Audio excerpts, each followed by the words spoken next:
Praise lord. దేవుని నామానికి మహిమ కలుగును గాక. ప్రభునందు ప్రియ స్నేహితులారా, ప్రియ బిడ్డలారా, వాక్యాన్ని చదువుకొని ప్రార్థన చేసుకుందాం. రాత్రి చాలా గడిచి పగలు సమీపముగా ఉన్నది గనుక మనము అంధకార క్రియలను విసర్జించి తేజో సంబంధమైన యుద్ధోపకరణములు ధరించుకొందుము.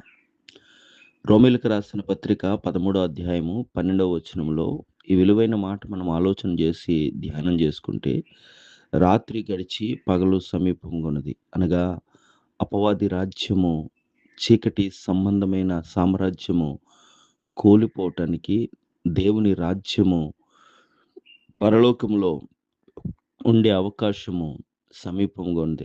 ఆయన రాకడ సమీపంగా ఉంది. దేవుని రాజ్యము సమీపంగా ఉన్నది.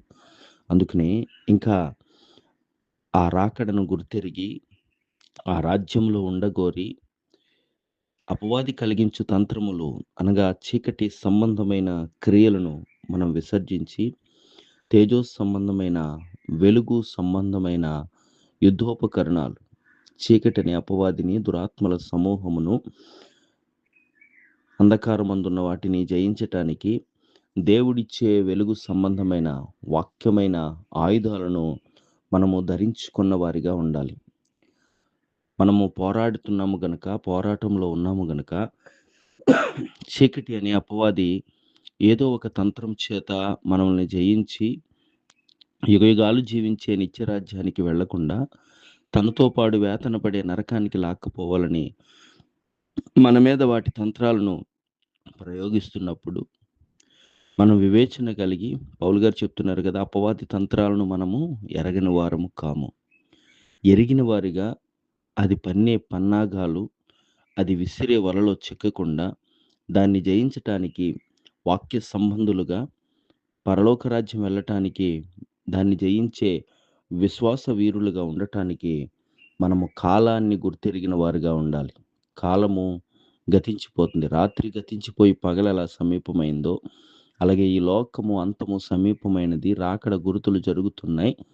ఆ రాకడ గురుతులు చూస్తున్న మనందరం కూడా గ్రహించి సిద్ధపడి నిత్యరాజ్యాన్ని పొందుకోవటానికి, ఈ లోకంలో ప్రతిదాన్ని జయించటానికి, దేవుని వెలుగనే వాక్య సంబంధులుగా ఉండటానికి పరిశుద్ధాత్మ దేవుని సహాయ సన్నిధి మనందరికీ అనుగ్రహింపబడును గాక.